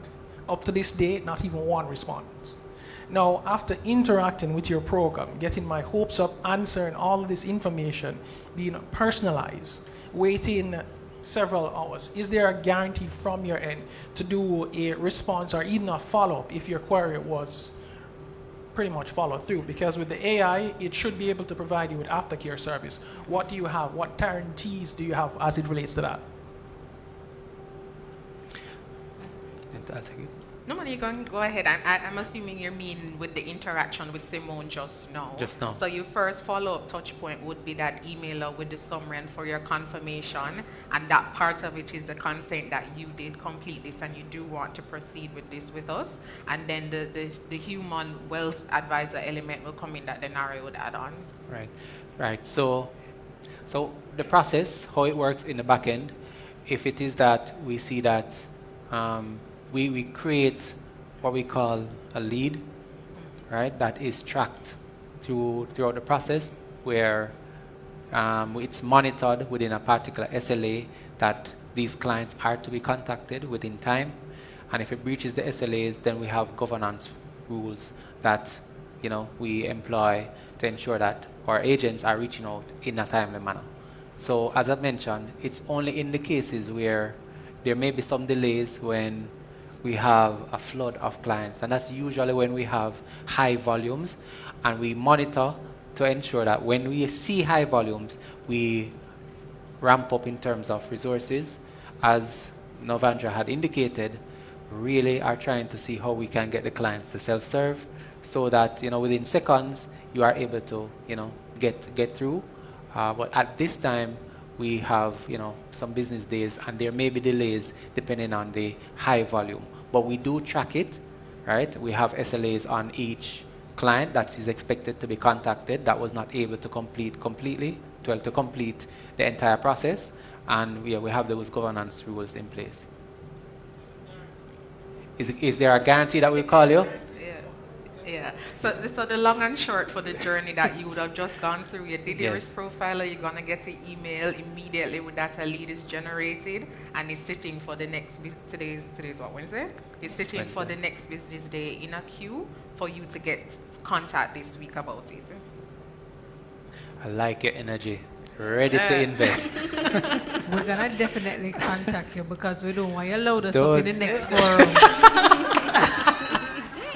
So you still load up the other person, the other bank? Exactly. Okay. Dr. Hepburn Malcolm, we have a final question from the audience. Okay. Well, okay.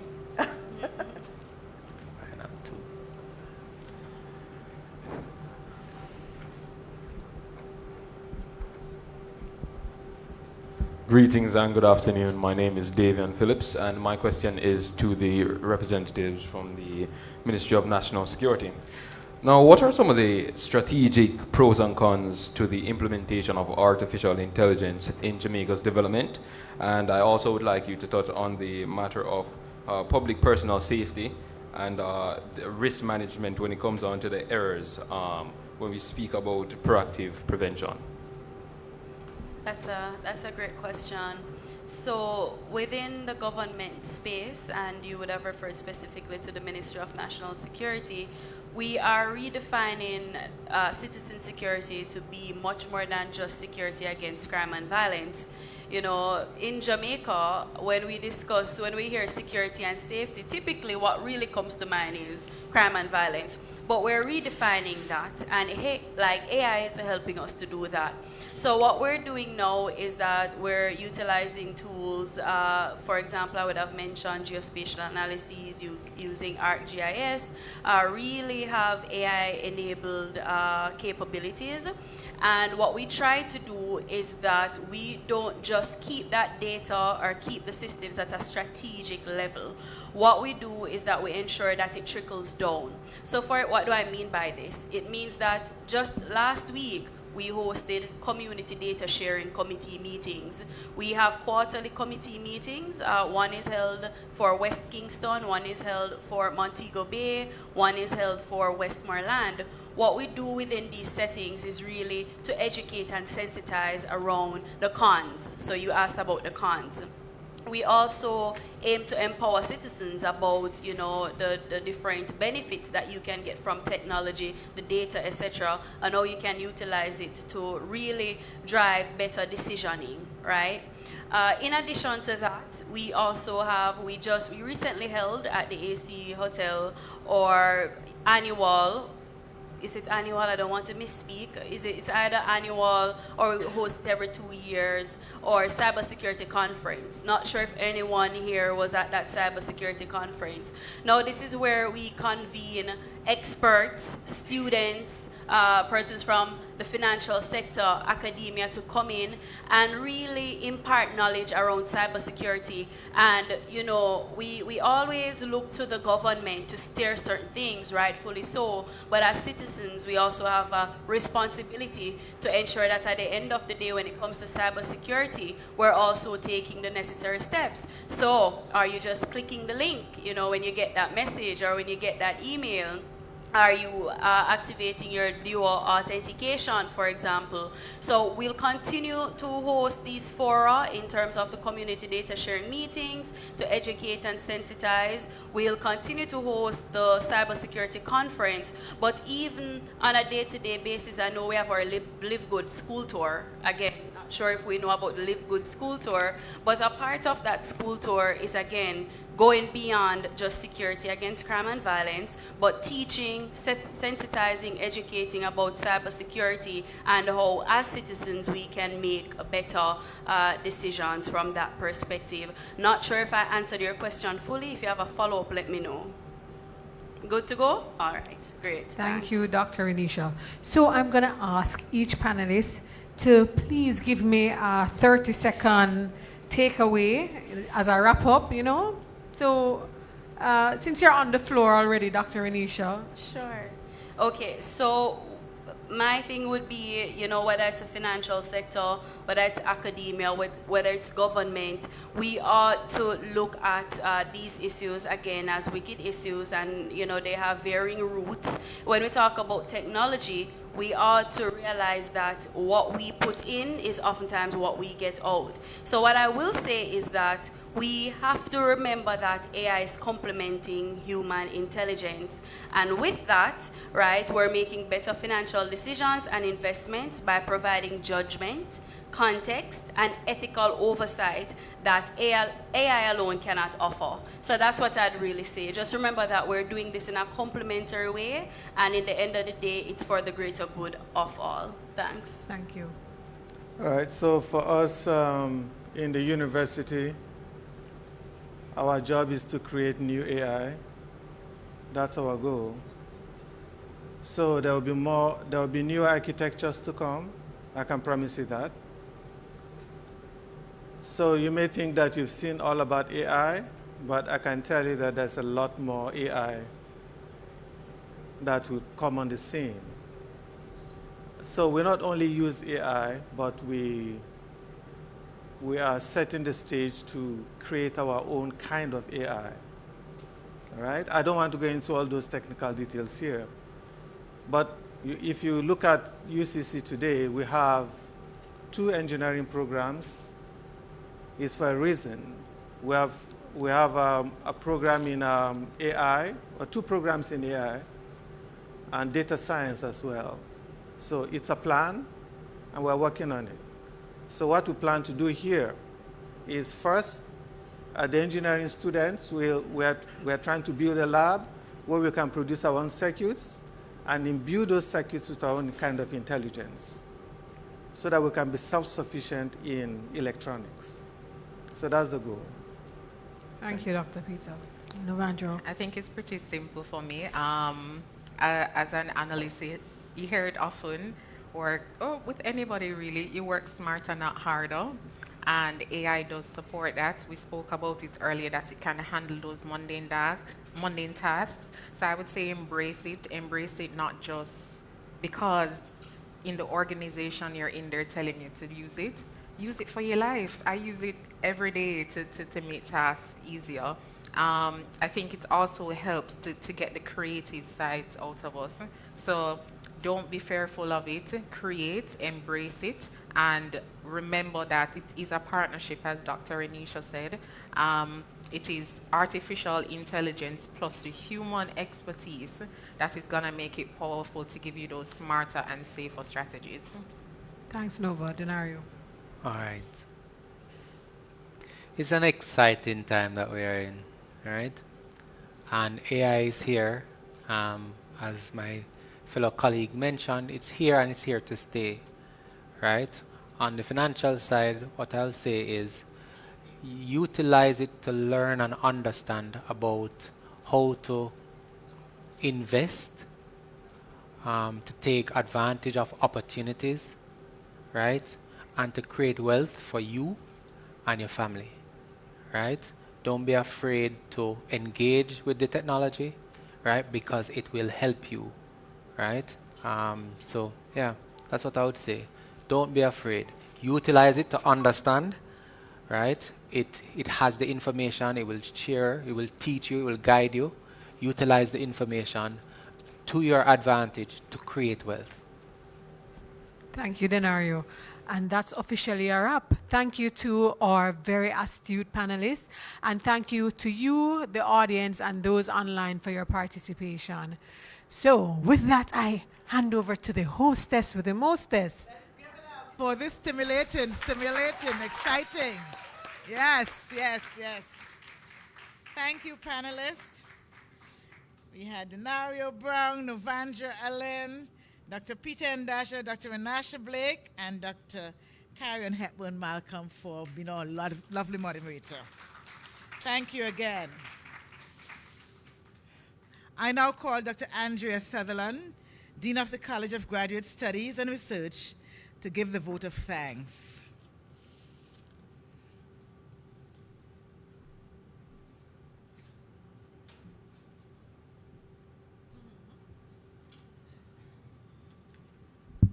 Wow, what an evening.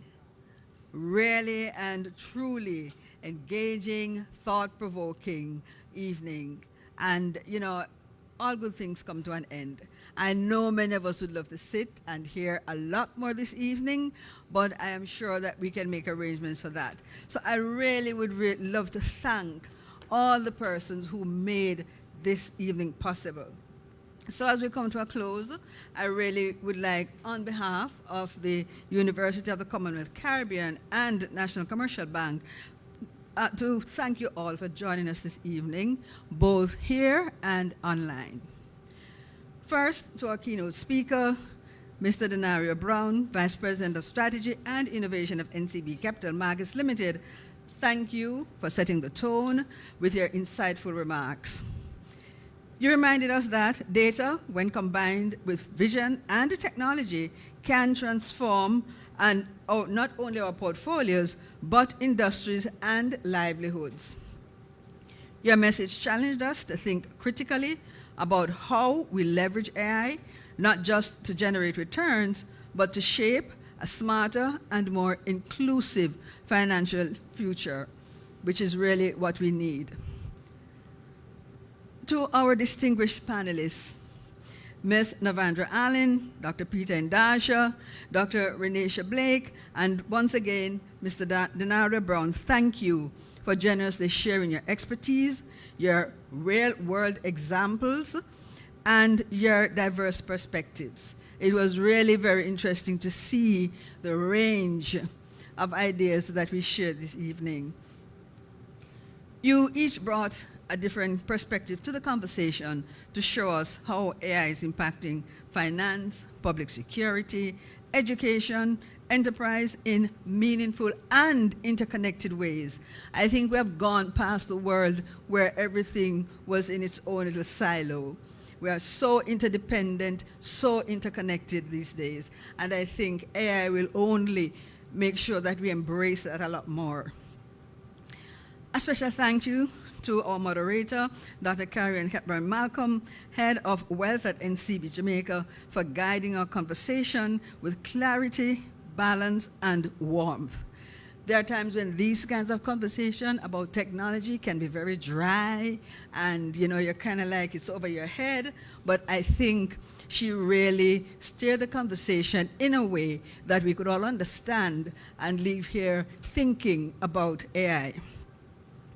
Your ability to make, your ability to make complex ideas accessible while keeping the discussion engaging and on track was masterful. Thanks to Professor Warner for her warm welcome and opening remarks that set the tone for the event. Thanks to our energetic host, Dr. Sheila Paul, who, with her grace and energy, made the occasion special. Thanks also to the event organizers, Ms. Anna Toby and the NCB team, Mr. Richard Mitchell, and the UCC team for making this occasion special. The technical team, media partners, all your work behind the scenes was seamless, made it seamless, professional, and impactful, and we do not take that for granted. To our audience, both here and online, thank you for your thoughtful questions, your curiosity, and your presence. We know that without you, this event would have been meaningless. So we're really grateful.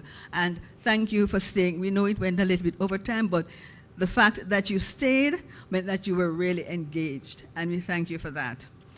The success of this event rests just as much on your engagement as it does to the speakers and their expertise. So at this point, I'd just like to say, have a wonderful evening. We do have refreshments, so please, before you leave, stay a while and just enjoy with us. Thank you again.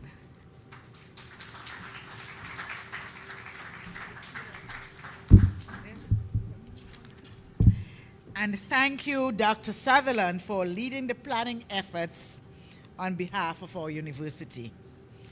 To bring tonight's program to a close, we now invite Paul Brown. Are you here? Okay. Who happens to be the 2024 Rickert Allen Scholar, to share his reflections. And then we're done after that. Thank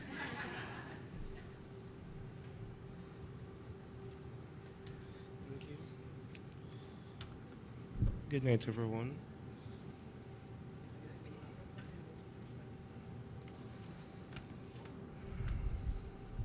I'm a little bit nervous, so please forgive me. But good evening, everyone. How is everyone feeling?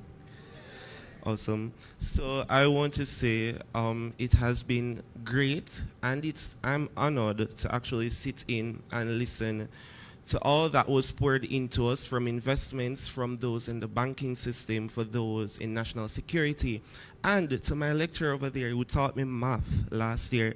I'm just honored to stand here tonight, and to our distinguished presenters, I must say, well done. Put your hands together for them one more time. Also to the leadership team here at UCC, thank you for continuing creating a space like this where we can learn, question, and grow. And to NCB, thank you for commitment to innovation and for believing in Jamaica's talent. I am a living proof of your investments in changing lives. Now, so there was a time I wondered, right, if my dreams were too big. And I must say that the NCB Foundation reminded me with the right support, no dream is too far out of reach. I am now pursuing a degree in cybersecurity, leading student clubs and launching community initiatives, not because I had all the answers, but because someone believed in my potential. But what inspires me even more is that NCB isn't just pushing boundaries with technology. They are investing in people. They are opening doors for students like me to pursue careers in finance, tech, and even fields that didn't exist a decade ago. So this lecture has reminded me why it is important that the human side of innovation matters.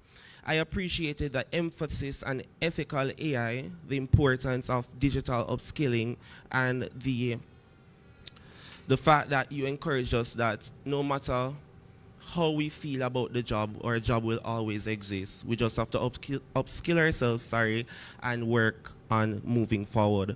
And as we honor the life and the legacy of the late Dr. Rickert Allen, a man of innovation, leadership, and excellence, we are reminded that it's still people, real visionary people, who make the difference through memorial lectures. This example continues to challenge us to think bigger, act bolder, and leave an lasting impact. Thank you.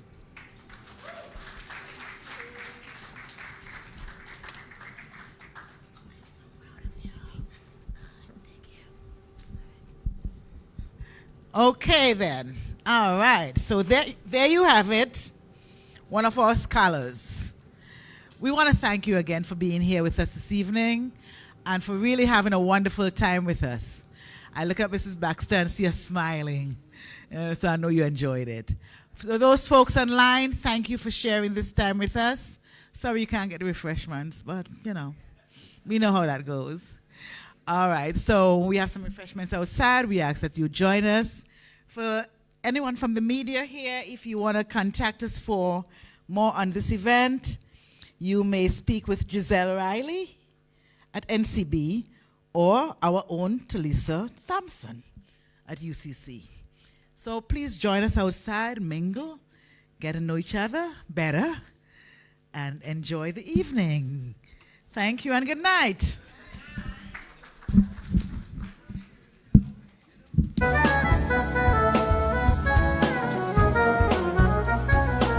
Okay, just asking our panelists